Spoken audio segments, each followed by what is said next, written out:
स्वागत है आप सभी का डीडी न्यूज के इस खास बुलेटिन एक्सप्रेस 100 में, जहां हम आपके लिए लेकर आते हैं राजनीति, मनोरंजन, देश दुनिया, खेल और व्यापार जगत की सभी बड़ी खबरों को एक्सप्रेस यानी कि फटाफट अंदाज में आपके साथ मैं हूं संध्या शर्मा। तो देखिए खबरें तेज रफ्तार से। महाराष्ट्र में चुनावी प्रचार ने जोर पकड़ लिया है। प्रधानमंत्री नरेंद्र मोदी आज धुले से अपने चुनाव प्रचार अभियान की शुरुआत करेंगे। इसके बाद नासिक में प्रधानमंत्री नरेंद्र मोदी एक विशाल जनसभा को संबोधित कर एनडीए के हक में माहौल बनाएंगे। पीएम मोदी अगले एक हफ्ते में महाराष्ट्र में ताबड़तोड़ रैलियां करने वाले हैं। महाराष्ट्र की 288 विधानसभा सीटों के लिए 20 नवंबर को एक ही चरण में मतदान होगा। प्रधानमंत्री ने एक्स पर पोस्ट कर कहा कि महाराष्ट्र के मेरे परिवारजनों ने विधानसभा चुनाव में एनडीए प्रत्याशियों को अभूतपूर्व जीत दिलाने का दृढ़ निश्चय कर लिया है। जोश से भरे इसी माहौल के बीच दोपहर करीब 12 बजे धुले में और उसके बाद 2 बजे नासिक में जनसभा का हिस्सा बनकर जनता जनार्दन का आशीर्वाद प्राप्त करूंगा। महाराष्ट्र में आगामी विधानसभा चुनाव को लेकर नेताओं द्वारा जनसभाएं की जा रही हैं। इसी सिलसिले में आज केंद्रीय गृह मंत्री अमित शाह महाराष्ट्र के दौरे पर होंगे। अमित शाह महाराष्ट्र में 4 जगहों पर जनसभा को संबोधित करेंगे। वे शिराला, कराड, दक्षिण सांगली और इचलकरंजी विधानसभाओं में जाकर जनसभा में हिस्सा लेंगे। महाराष्ट्र में महायुति के नेता भी आज धुआंधार चुनाव प्रचार करेंगे। शिवसेना नेता और मुख्यमंत्री एकनाथ शिंदे, एनसीपी के अजित पवार और बीजेपी नेता देवेंद्र फडणवीस भी गठबंधन के पक्ष में रैली करेंगे। वहीं महाविकास आघाड़ी ने भी चुनावी गारंटी की घोषणा के बाद से अपनी रणनीति को धार दी है। आज शरद पवार, उद्धव ठाकरे समेत गठबंधन के तमाम नेता अपने चुनावी वादों को रैलियों के जरिए दोहराएंगे। झारखंड के मुख्यमंत्री हेमंत सोरेन ने झामुमो की तरफ से चुनाव प्रचार की कमान संभाल रखी है। वो आज घाटशिला में जनसभा को संबोधित कर जनता को लुभाने का प्रयास करेंगे। वहीं झारखंड में भाजपा प्रदेश अध्यक्ष एवं पूर्व मुख्यमंत्री बाबूलाल मरांडी फतेहपुर और सतगावा में चुनावी रैलियों को संबोधित करेंगे। सबसे पहले बाबूलाल मरांडी जामताड़ा जिले के फतेहपुर के छातांडगल में ताल ठोकेंगे। उसके बाद कोडरमा जिले के सतगावा प्रखंड में ब्लॉक मैदान में जनसभा को संबोधित करेंगे। केंद्रीय कृषि मंत्री शिवराज सिंह चौहान आज पूर्वी सिंहभूम जिले के गौशाला मैदान चाकुलिया में एक जनसभा को संबोधित करेंगे। दोपहर बाद वो चक्रधरपुर में आयोजित जनसभा को संबोधित करेंगे। इसके बाद नवा मुंडी जगन्नाथ कोडगर मैदान में मतदाताओं को साधने का प्रयास करेंगे। वहीं असम के मुख्यमंत्री हिमंत बिस्वा शर्मा खरसावा, सिमडेगा और रांची में जनसभाओं को संबोधित करेंगे। इंडी गठबंधन के प्रचार को धार देने के लिए कांग्रेस नेता और लोकसभा में प्रतिपक्ष के नेता राहुल गांधी आज झारखंड में 2 जनसभाओं को संबोधित करेंगे। कांग्रेस नेता राहुल गांधी सिमडेगा और लोहरदगा में चुनावी रैलियों के जरिए मतदाताओं को साधने का प्रयास करेंगे।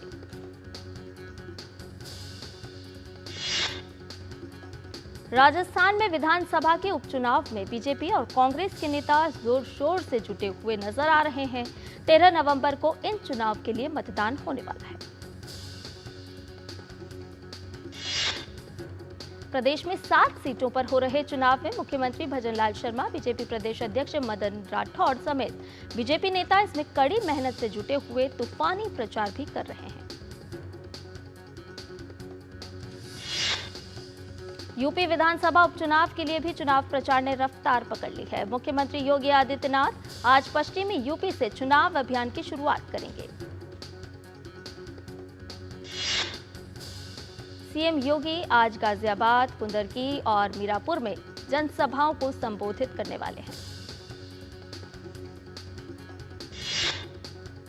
राष्ट्रपति द्रौपदी मुर्मू आज नई दिल्ली में केंद्रीय सतर्कता आयोग द्वारा आयोजित सतर्कता जागरूकता सप्ताह समारोह को संबोधित करेंगी। इस वर्ष सतर्कता जागरूकता सप्ताह 28 अक्टूबर से 3 नवंबर तक मनाया गया और इस बार इसका विषय था सत्य निष्ठा की संस्कृति से राष्ट्र की समृद्धि। केंद्रीय सतर्कता आयोग द्वारा तैयार की गई 3 पुस्तिकाओं का विमोचन भी किए जाने की उम्मीद है। तीनों पुस्तिकाओं और विशेष कवर की पहली प्रतियां राष्ट्रपति द्रौपदी मुर्मू को भेंट की जाएगी। विदेश मंत्री डॉक्टर एस जयशंकर आज सिंगापुर के आधिकारिक दौरे पर हैं। उन्होंने ASEAN Bharat think tank network के 8वें राउंड टेबल सम्मेलन को संबोधित किया। विदेश मंत्री डॉक्टर एस जयशंकर दोनों देशों के बीच साझेदारी की समीक्षा करने और द्विपक्षीय संबंधों को और बढ़ाने के अवसरों का पता लगाने के लिए सिंगापुर के नेतृत्व से भी मिलेंगे। उदीयमान सूर्य को अर्घ्य देकर 4 दिनों से चला आ रहा छठ महापर्व संपन्न हो गया। बिहार समेत देश भर के घाटों पर श्रद्धालुओं की भीड़ उमड़ी। पटना में दीघा घाट पर छठ पूजा के अवसर पर श्रद्धालुओं ने उगते सूर्य को अर्घ्य दिया। उत्तर प्रदेश के प्रयागराज में संगम घाट पर छठ पूजा के अवसर पर बड़ी संख्या में श्रद्धालुओं ने उगते सूर्य को अर्घ्य दिया। उधर रांची में भी छठ पूजा के अवसर पर श्रद्धालुओं ने उगते सूर्य को अर्घ्य दिया। प्रधानमंत्री नरेंद्र मोदी ने एक्स पर पोस्ट करते हुए कहा कि महापर्व छठ के 4 दिवसीय अनुष्ठान से प्रकृति और संस्कृति की जो झलक देखने को मिली है वो देशवासियों में एक नई ऊर्जा और उत्साह भरने वाली है। सुबह के अर्घ्य के पावन अवसर पर सभी देशवासियों को बहुत बहुत बधाई। छठ पूजा पर महाराष्ट्र के उप मुख्यमंत्री देवेंद्र फडणवीस ने भी सभी छठ व्रतियों को छठ पर्व की शुभकामनाएं दी हैं। अलीगढ़ मुस्लिम यूनिवर्सिटी को अल्पसंख्यक संस्थान के दर्जे पर सुप्रीम कोर्ट आज फैसला सुनाएगा। सीजेआई की अध्यक्षता वाली 7 जजों की संविधान पीठ इसका फैसला सुनाएगी। 2005 के फैसले में इलाहाबाद हाईकोर्ट ने अलीगढ़ मुस्लिम यूनिवर्सिटी को अल्पसंख्यक संस्थान मानने से इनकार कर दिया था। इसके खिलाफ अलीगढ़ मुस्लिम यूनिवर्सिटी ने सुप्रीम कोर्ट में अर्जी दायर की थी। उत्तरी कश्मीर के बारामूला जिले में स्थित सोपोर के सागीपुरा इलाके में सुरक्षा बलों और आतंकवादियों के बीच मुठभेड़ हुई। पिछले कुछ दिनों में उत्तरी कश्मीर में हुई यह तीसरी मुठभेड़ है। अधिकारियों ने बताया कि सुरक्षा बलों की संयुक्त टीमों द्वारा इलाके में तलाशी अभियान शुरू करने के बाद यह मुठभेड़ शुरू हुई थी। जम्मू कश्मीर के किश्तवाड़ जिले में 2 विडीजी की हत्या पर भाजपा नेता कविंदर गुप्ता ने कहा कि लंबे समय से आतंकवाद की घटनाएं रुकी हुई थी, लेकिन फिर से ऐसी दुर्भाग्यपूर्ण घटना हुई। भाजपा नेता कविंदर गुप्ता ने इसे एक निंदनीय घटना बताया और कहा इस पर कार्रवाई होगी।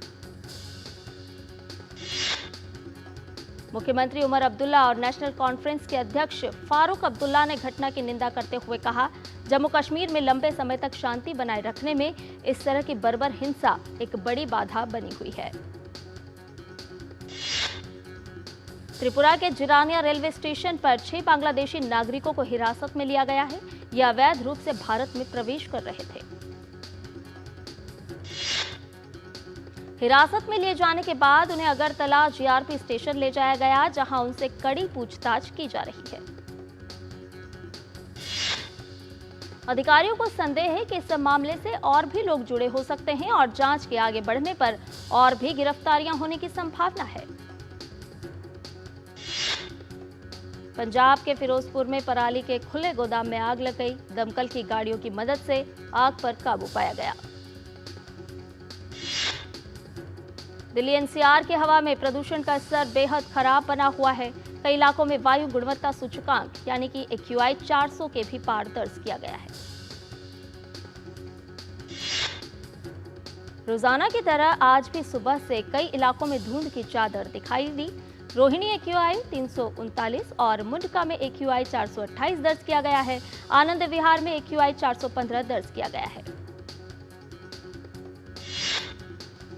प्रधानमंत्री ने भाजपा के वरिष्ठ नेता, देश के पूर्व उप प्रधानमंत्री लाल कृष्ण आडवाणी को उनके जन्मदिन पर हार्दिक शुभकामनाएं दी हैं। प्रधानमंत्री ने कहा कि भारत के सबसे प्रशंसित राजनेताओं में से एक उन्होंने भारत के विकास को आगे बढ़ाने के लिए खुद को समर्पित किया है। केंद्रीय गृह मंत्री अमित शाह ने भाजपा के वरिष्ठ नेता, देश के पूर्व उप प्रधानमंत्री लाल कृष्ण आडवाणी को उनके जन्मदिवस पर बधाई दी है। श्रम एवं रोजगार मंत्रालय और सिग्नस उजाला समूह मेडिकेयर प्राइवेट लिमिटेड के बीच केंद्रीय श्रम एवं रोजगार मंत्री मनसुख मंडाविया उपस्थिति में समझौता ज्ञापन पर हस्ताक्षर किए गए। केंद्रीय मंत्री ने कहा कि ये पहला स्वास्थ्य सेवा समूह है जो सीधे एनसीएस से जुड़ रहा है और ये एनसीएस पर स्वास्थ्य सेवा नौकरी के अवसरों को बढ़ावा देगा। साथ ही युवाओं से आग्रह किया गया है कि एनसीएस पोर्टल पर अवश्य जाएं, जहां 35 लाख से अधिक कंपनियां रोजगार अवसर देने के लिए तत्पर है। भारत को एक तेजी से उभरते बाजार के रूप में देखा जाता है। माइक्रोसॉफ्ट एआई के मुख्य कार्यकारी अधिकारी मुस्तफा सुलेमान ने अपनी पहली भारत यात्रा के दौरान देश की तारीफ की। उन्होंने स्वीकारा कि दुनिया भर में मौजूद कंपनी की मजबूत टीम का हिस्सा भारत स्थित बेंगलुरु और हैदराबाद भी है। और बुलेटिन में फिलहाल रुकने एक छोटे से ब्रेक के लिए जल्द हाजिर होंगे। आप बने रहिए डीडी न्यूज के साथ।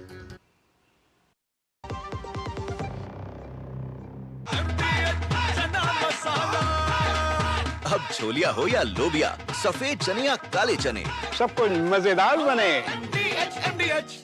जब धरती चीर कर निकलता है लोहे का पत्थर और मिलता है मोंगिया के जोश से, फिर तपता है, पिघलता है और बनता है फौलाद। अब होता है सरिया सारी खूबियों के साथ। मोंगिया स्टील, मजबूत देश का मजबूत सरिया।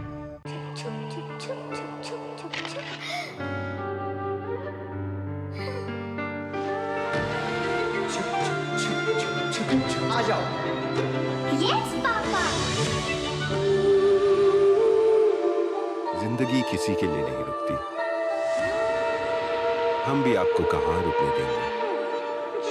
जिंदगी के हर मोड़ पर LIC है तो इंश्योर्ड है।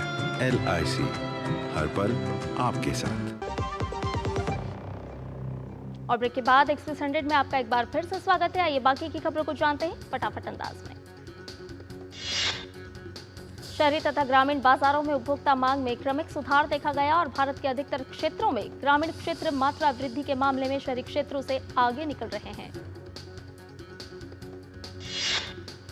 भारतीय एयरटेल की प्रवर्तक भारती टेलीकॉम ने भारतीय परिवार की निवेश company Indian continent investment limited से कंपनी में करीब 1.2% हिस्सेदारी खरीदी है।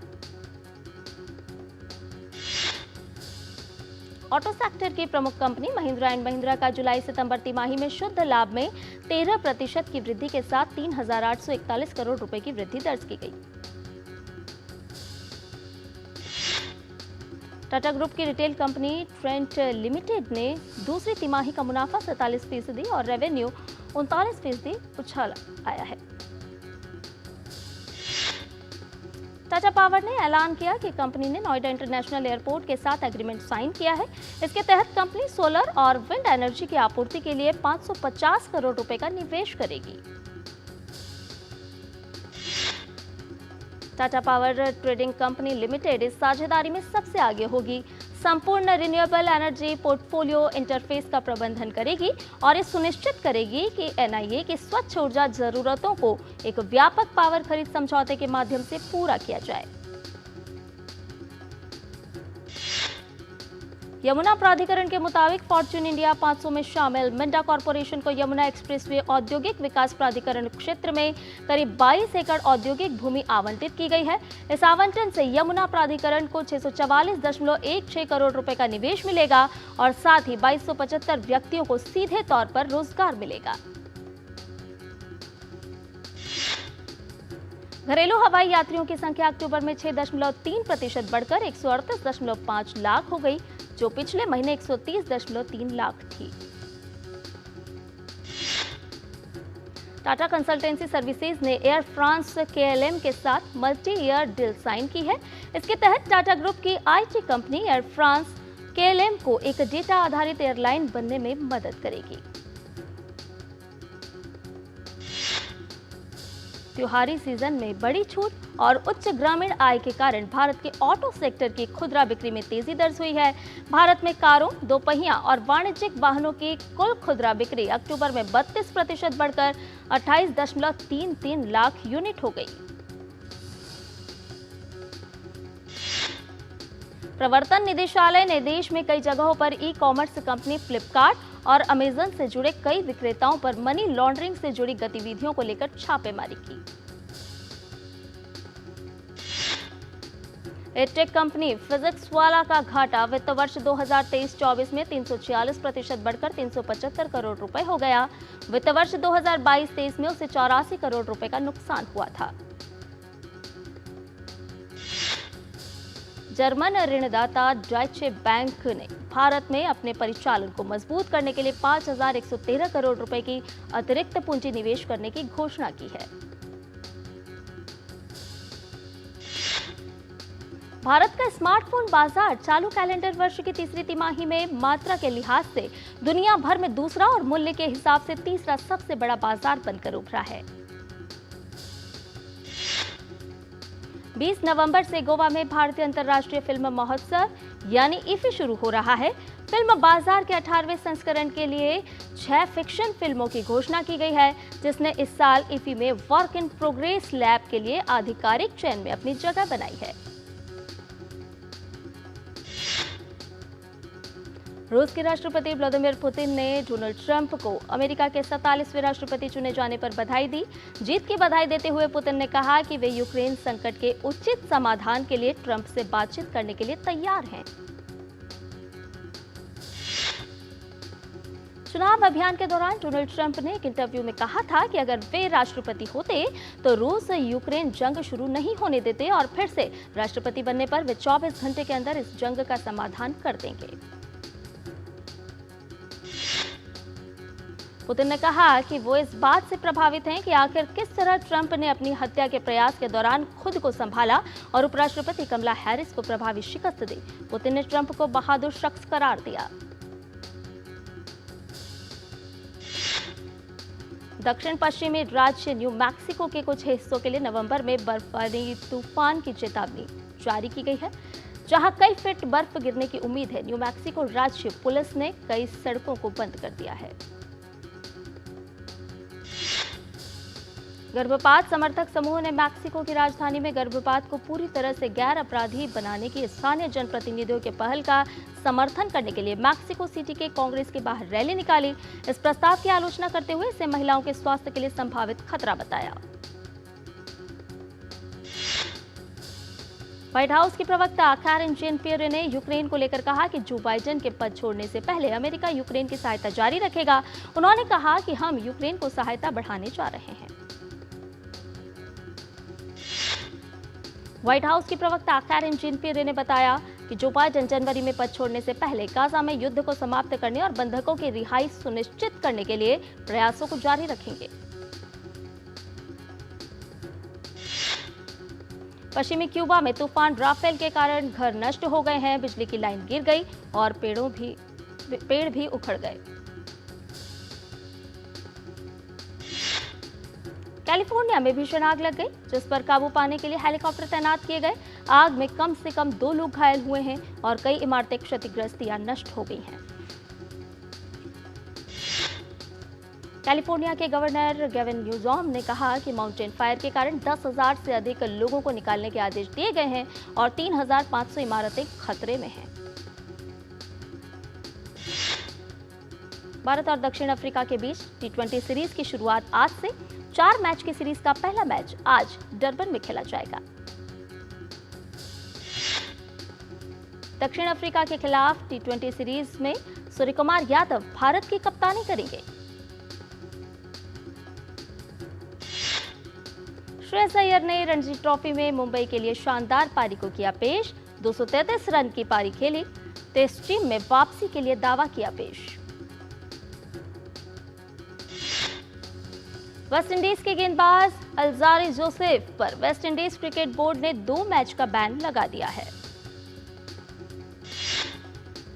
कानपुर के ग्रीन पार्क स्टेडियम के आउटफील्ड को ICC match referee Jeff crow ने असंतोषजनक रेटिंग दी है। खराब जल निकासी प्रणाली के कारण बांग्लादेश के खिलाफ टेस्ट मैच पर असर पड़ा था। और बुलेटिन में फिलहाल रुकने एक और छोटे से ब्रेक के लिए जल्द हाजिर होंगे।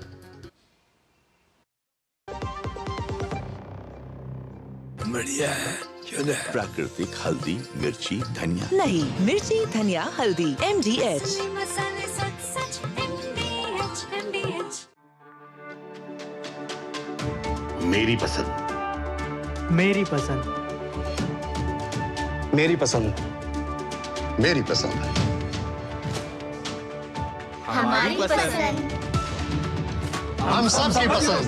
मजबूत देश का मजबूत सरिया मोंगिया स्टील। डिजिटल बैंकिंग का है जमाना, टाइम है बचाना। डिजिटल बैंकिंग है आसान, करो चाहे कोई भुगतान, एनी टाइम एनीवेयर, सेफ है, फास्ट है, हर पेमेंट उंगलियों पे सेट है। लेन देन के हैं ऑप्शंस कई, IMPS, NEFT, UPI भी। 24 घंटे करते ये काम, पेमेंट आसान और रहे आराम। RBI कहता है जानकार बनिए, सतर्क रहिए। और ब्रेक के बाद एक्सेस 100 में आपका एक बार फिर से स्वागत है।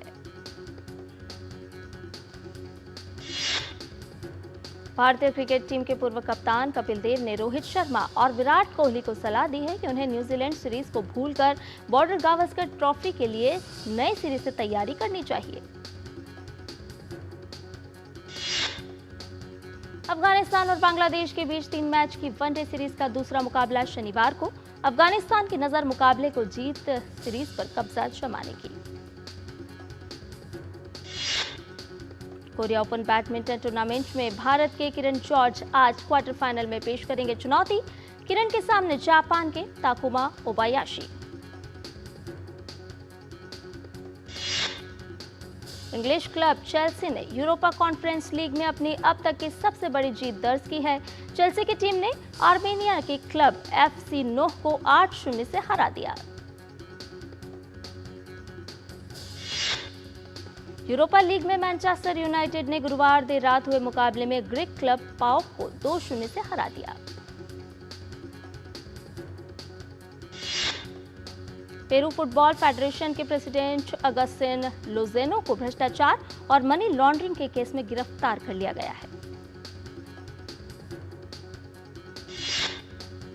यूएई के pro league football club Al Ain ने अपने कोच हर्नन क्रास्पो को हटा दिया है। क्लब ने टीम के खराब प्रदर्शन के चलते ये फैसला लिया है।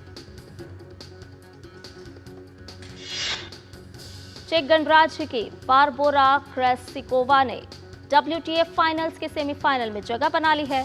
क्रेस्सिकोवा ने ये कामयाबी कोको गॉफ को हराकर हासिल की है। बारबोरा की इस जीत के बाद पोलैंड के इगा स्वांतेक WTA फाइनल से बाहर हो गए हैं। स्वांतक WTA फाइनल्स के गत विजेता हैं। गुरुवार को ATP फाइनल्स का ड्रॉ आया सामने। यानिक सिनर और कार्लोस अल्कराज अलग अलग ग्रुप में। रविवार से होगी प्रतियोगिता की शुरुआत।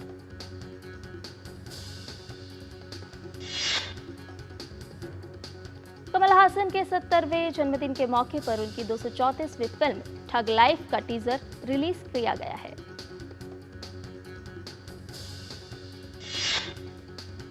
स्ट्रेंजर थिंग्स का 5वां और लास्ट सीजन आधिकारिक तौर पर 2025 में वापस आने वाला है।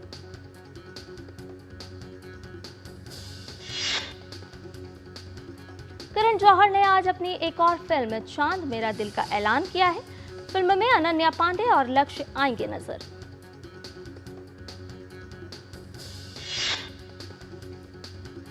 तमन्ना भाटिया की क्राइम और थ्रिलर फिल्म सिकंदर का मुकद्दर 29 नवंबर को नेटफ्लिक्स पर होगी रिलीज।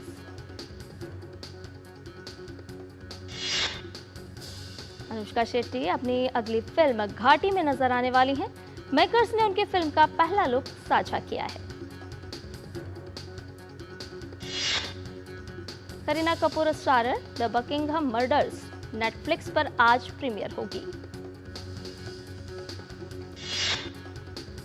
रजनीकांत और अमिताभ बच्चन की फिल्म वेटेरन प्राइम वीडियो पर आज प्रीमियर होगी। जूनियर एनटीआर की फिल्म देवरा पार्ट 1 आज नेटफ्लिक्स पर होगी स्ट्रीम।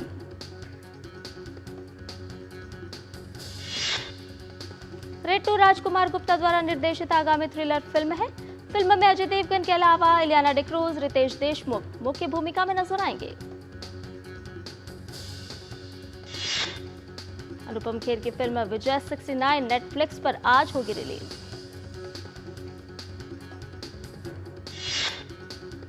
और खबरों की दुनिया से जुड़े रहने के लिए अब टीटी न्यूज की खबरें और updates YouTube, Facebook, Twitter, Instagram और हमारी वेबसाइट्स पर भी उपलब्ध है और आप इन्हें फॉलो और सब्सक्राइब कर सकते हैं। और इसके साथ ही एक्सप्रेस न्यूज में फिलहाल मेरे साथ इतना ही। मुझे दीजिए इजाजत, लेकिन टीटी न्यूज पर खबरों का सिलसिला लगातार जारी है। नमस्कार।